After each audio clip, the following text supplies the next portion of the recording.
లోకేష్ విద్యాశాఖ మంత్రి కాదు, ఆయన సకల శాఖ మంత్రి. లోకేష్ తన విద్యాశాఖను మాత్రం ఉద్దేశం పూర్వకంగా భ్రష్టు పట్టించారు. కూటమి ప్రభుత్వం నిర్వహించిన మెగా డిఎస్సి అవకతవకల అవినీతిమయంగా మారింది. పల్నాడు జిల్లా YSR Congress party working president doctor Gopireddy Srinivasa Reddy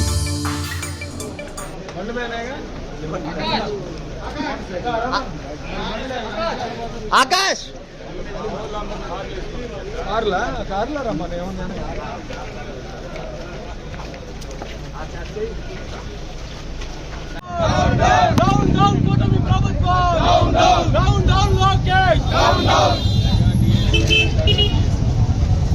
mega DSC అంటే మెగా డిఎస్సి అంటే మెగా డిఎస్సి అంటే మెగా డిఎస్సి అంటే మెగా డిఎస్సి అంటే జై జగన్ జై జగన్ జై జగన్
లోకేష్ విద్యాశాఖ మంత్రి కాదు, సకల శాఖ మంత్రి. అన్ని శాఖలు కావాలి కానీ విద్యాశాఖ అవసరం లేదు ఆయనకి. ముఖ్యంగా ఏదైతే ఈ కూటమి ప్రభుత్వం నిర్వహించిన డిఎస్సి ఈరోజు ఎన్నో అవినీతిమయం అవకతవకలతో జరిగిందనేది వాస్తవం. దీన్ని ఈరోజు పల్నాడు జిల్లా విద్యార్థి విభాగం ఆధ్వర్యంలో ప్రజల దృష్టికి తీసుకురావడం జరిగింది. నేను ఒకటే లోకేష్ గారికి సూటిగా 5 ప్రశ్నలు అడుగుతా ఉన్నాను. మొట్టమొదటిది, మీ కంప్యూటర్ ల్యాబ్లో అవుట్సోర్సింగ్ ఉద్యోగస్తుడికి కృష్ణా జిల్లాలో ఫస్ట్ ర్యాంక్ డిఎస్సిలో ఎలా వచ్చింది? పేపర్ లీక్ అవ్వలేదా? లోకేష్ గారు తెలిసినా ఎందుకు మౌనంగా ఉన్నారు? దాని మీద ఎందుకు చర్యలు తీసుకోలేదు? మొట్టమొదటి ప్రశ్న. రెండో ప్రశ్న, అసలు మెరిట్ లిస్ట్ ఎందుకు రిలీజ్ చేయలేదు? మీరు మెరిట్ లిస్ట్ రిలీజ్ చేయకుండా ఎవరికైతే ఉద్యోగాలు వస్తాయో వాళ్ళకి ఎస్ఎంఎస్లు పంపించి వాళ్ళకి కాల్ లెటర్లు, జాయినింగ్ లెటర్లు ఇచ్చేశారు. ఇదే జగన్మోహన్ రెడ్డి గారు ప్రభుత్వ హాస్పిటల్లో క్లాస్ 4 ఎంప్లాయీస్కి కూడా మెరిట్ లిస్ట్ రిలీజ్ చేశాం. వైఎస్ఆర్ కాంగ్రెస్ పార్టీ ఆయనలో అవుట్ సోర్సింగ్ ప్రతి డిపార్ట్మెంట్లో మెరిట్ లిస్ట్ ఇచ్చి ఉద్యోగాలు ఇచ్చాం. కానీ మీరు మెరిట్ లిస్ట్ ఎక్కడా కూడా రిలీజ్ చేయకుండానే ఈరోజు జాయినింగ్ లెటర్లు ఇచ్చేశారు. మూడో ప్రశ్న, స్పోర్ట్స్ కోటాలో సుమారు 400 ఉద్యోగాలు, ఒక్కోటి 15 లక్షల రూపాయల చొప్పున మీరు అమ్ముకున్నది వాస్తవం కాదా? ఏ విధమైన ఆటలు ఆడని వాళ్ళని స్పోర్ట్స్ సర్టిఫికెట్లు ఇప్పించి మీ ఆధ్వర్యంలో ఈ యొక్క స్పోర్ట్స్ కోటాలో ఉన్న 450 పోస్టులు మీరు అమ్ముకున్నది వాస్తవం కాదా? కోర్టు ఇవాళ మెరిట్ లిస్ట్ ఇవ్వమన్నా ఇంతవరకు ఎందుకు కోర్టుకి స్పందించడం లేదు ఈ ప్రభుత్వం అని చెప్పి ఈరోజు అడుగుతా ఉన్నాం. అట్లానే 5వ ప్రశ్న, సిబిఐ ఎంక్వైరీకి అడుగుతున్నాం. ఎందుకు మీరు వెనకంజ వేస్తున్నారు?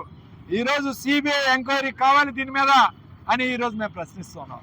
లోకేష్ గారు, మీరు విద్యాశాఖ మంత్రి తీసుకున్న తర్వాత విద్యాశాఖను పూర్తిగా బస్టు పట్టించే కార్యక్రమం. నేను ఒకటే చెప్తాను, నాడు నేడు కింద జగన్మోహన్ రెడ్డి గారు పనులు ప్రారంభించిన స్కూల్స్లో ఇప్పటి వరకు నాడు నేడు మీరు పూర్తి చేశారా? ఉదాహరణకి మున్సిపల్ హై స్కూల్ నర్సరావుపేట, ఇందులో దాదాపు 2000 మంది విద్యార్థులు చదువుతున్నారు. ఈరోజు పనులు ప్రారంభించి 2 సంవత్సరాలు మీ ప్రభుత్వం వచ్చిన తర్వాత కూడా ఇంతవరకు ఎందుకు ఈ పనులు పూర్తి చేయలేదు? ఎందుకు ఈరోజు క్లాస్ రూములు రెడీ కాలేదు? మీ చేతగానితనం కాదా అని ఈరోజు అడుగుతున్నాను. అట్లానే ఇంజనీరింగ్ కాలేజీలకి ఎందుకు ఫీజు రియంబర్స్మెంట్ ఇంతవరకు చెల్లించలేదు? విద్యార్థులు ఇవాళ ఇబ్బంది పట్టలేదా? విద్యార్థులు ఇవాళ ఫీజులు కట్టలేక కాలేజీ వాళ్ళు ఇబ్బంది పెడుతూ ఉంటే హాల్ టికెట్స్ తీసుకోలేక వాళ్ళకి ఎగ్జామ్స్ రాయక ఇబ్బంది పడుతూ ఉన్నారు. ఇవాళ మీరు ఇస్తానన్న మొన్న అసెంబ్లీ సమావేశాల్లో మీరు ఇస్తానన్న 1600 కోట్లు కూడా ఇంతవరకు ఎందుకు చెల్లించలేదు? ఇవాళ లోకేష్ ఆయనకు అన్ని శాఖలు కావాలి, అన్ని మంత్రులు కావాలి, ఏ శాఖలో డబ్బులు వస్తున్నాయి అవన్నీ కావాలి తప్ప ఆయన శాఖలో మాత్రం ఎటువంటి అభివృద్ధి శూన్యం. ఒకటే ఈ రాష్ట్ర ప్రజలకు అందరికీ చెప్తున్నాం, విద్యా వ్యవస్థను బాగు చేసింది జగన్మోహన్ రెడ్డి గారు. నాడు నేడు కానీ, ఇంగ్లీష్ మీడియం కానీ, ఈరోజు మరి తల్లికి వందనం కానీ ఇవన్నీ తీసుకొచ్చి ఈరోజు విద్యా వ్యవస్థను బాగు చేసింది జగన్మోహన్ రెడ్డి గారు. జగన్మోహన్ రెడ్డి గారు బాగు చేయడం వల్లనే ఈరోజు 10th క్లాస్లో ప్రభుత్వ స్కూల్లో ఇంతమంది విద్యార్థులకి 500 దాటే. మీ గొప్పతనం కాదు, ఒకటే గుర్తుపెట్టుకున్నాం. స్థానిక ఎమ్మెల్యేలు కానీ మీరేదో ఊరేగింపు చేస్తే మీ గొప్పతనం కాదు, అది జగన్మోహన్ రెడ్డి గారి గొప్పతనం.